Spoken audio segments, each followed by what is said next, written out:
Hi, welcome to Venky weaves Tamil. இன்றைக்கி நம்ம பார்க்க போகிறது வந்து பன்னீர் பட்டர் மசாலா வீட்டில் எப்படி செய்கிறது அப்படிங்கிறத பற்றி பார்க்க போகிறோம். வாங்க, அதுக்கு தேவையான இன்க்ரீடியன்ட்ஸ் என்னென்னு ஃபஸ்ட்டு சொல்லிடுறேன். பெரிய வெங்காயம் 1, 3 தக்காளி, சின்ன அளவு இஞ்சி தோல் நீக்கிக்கோங்க, பூண்டு 4 பல், முந்திரி பருப்பு 5 பீஸ்.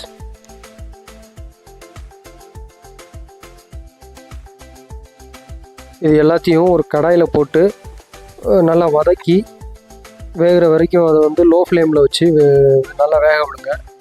அது வந்து வேகும்போது நல்லா கிளறி விடுங்க. நல்லா வெந்ததுக்கப்புறம் அதை எடுத்து கொஞ்சம் நேரம் நல்லா ஆறுற வரைக்கும் ஆற வச்சுருங்க. நல்லா இது மாதிரி நல்லா கிண்டி விடுங்க. அப்போ தான் வந்து தக்காளி, பூண்டு எல்லாமே வந்து வெங்காயம் எல்லாம் வந்து நல்லா வெந்து வரும். கடையில் வாங்கின 200 கிராம் பன்னீர் பாக்கெட்டு, இதை வச்சு தான் இன்றைக்கி பன்னீர் பட்டர் மசாலா பண்ண போகிறோம். ஆற வச்சுருக்கேன். கொஞ்சம் நேரம் சூடெல்லாம் கம்மியானதுக்கப்புறம் தான் மிக்சியில் போட்டு அரைக்கணும். அதுக்குள்ளே நம்ம பன்னீரை வந்து நம்ம வெட்டி எடுத்துக்கலாம். பீஸாகவும் தேவையான அளவு பீஸ் வந்து சின்ன சின்னதாக கட் பண்ணி எடுத்துக்கோங்க.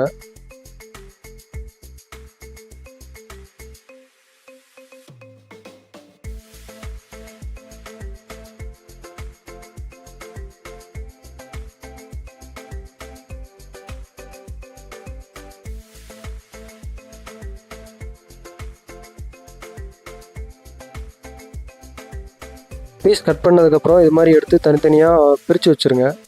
அப்போ தான் எடுத்து குழம்பு ரெடியானதுக்கப்புறம் உள்ளே போகிறதுக்கு வசதியாக இருக்கும். கிரேவி ரெடியானோடனே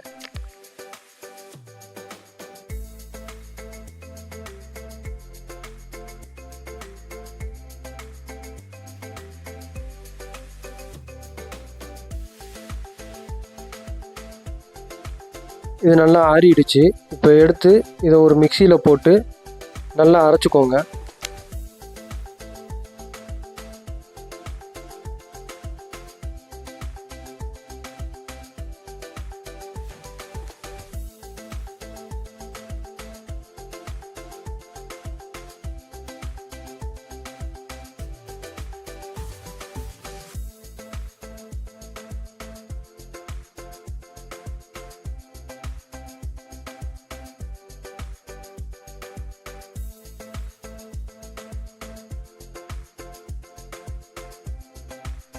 நல்லா பிசிறு இல்லாமல் மட்டும் நல்லா அரைப்படுற மாதிரி நல்லா அரைச்சி எடுத்துக்கோங்க. அடுத்தது அடுப்பை பற்ற வச்சுட்டு அடுப்பில் ஒரு கடாய் எடுத்து வச்சுருங்க. கடாய் எடுத்து வச்சதுக்கப்புறம் இது வந்து எங்கள் வீட்லேயே இருக்கக்கூடிய வெண்ணெய். எப்போயுமே வீட்டில் வந்து பால்லேருந்து வெண்ணெய் எடுத்து வச்சுருவாங்க. வெண்ணெய் தேவையான அளவு சேர்த்துக்கோங்க.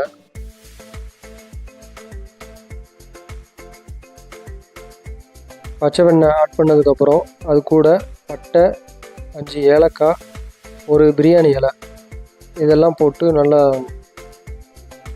வறுத்து எடுத்துக்கோங்க. அந்த கிளிப்பு எடுக்காமல் விட்டுட்டேன். அதுக்கப்புறம் நம்ம அரைச்சி வச்ச அந்த மசாலா மிக்ஸ் வந்து உள்ளே சேர்த்துக்கோங்க.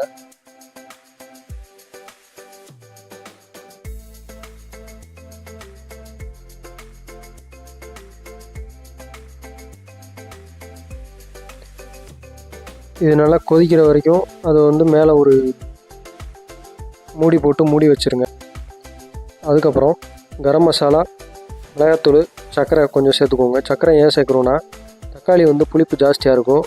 அதனால் சர்க்கரை, தேவையான அளவு உப்பு சேர்த்து நல்லா கிளறி விட்டுட்டு இது மாதிரி வச்சு மூடி வச்சுருங்க. நல்லா கொதிநிலைக்கு வரட்டும். வந்ததுக்கப்புறம் அதில் பன்னீர் வந்து சேர்த்துக்கோங்க.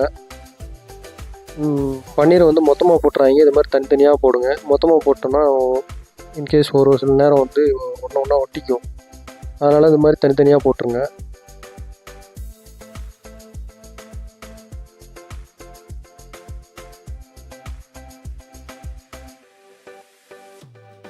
பன்னீர் உள்ளே சேர்த்ததுக்கப்புறம் கொஞ்சம் நேரம் வேகட்டும். வெந்ததுக்கப்புறம் இது எல்லாத்தையும் ஒரு வாட்டி கிளறி விடுங்க. கிளறி விட்டுட்டு திரும்ப ஒரு தடவை மூடி வச்சிட்டிங்கன்னா நல்லா வெந்துடும். பன்னீரெல்லாம் வெந்ததுக்கப்புறம் இப்போது ஃபைனல் அவுட்புட்டு நமக்கு வந்து ரெடி ஆயிடுச்சு. மேலே மல்லித்தலையை தூவிட்டு இறக்கிக்கோங்க. இப்போது அழகான பன்னீர் பட்டர் மசாலா ரெடி.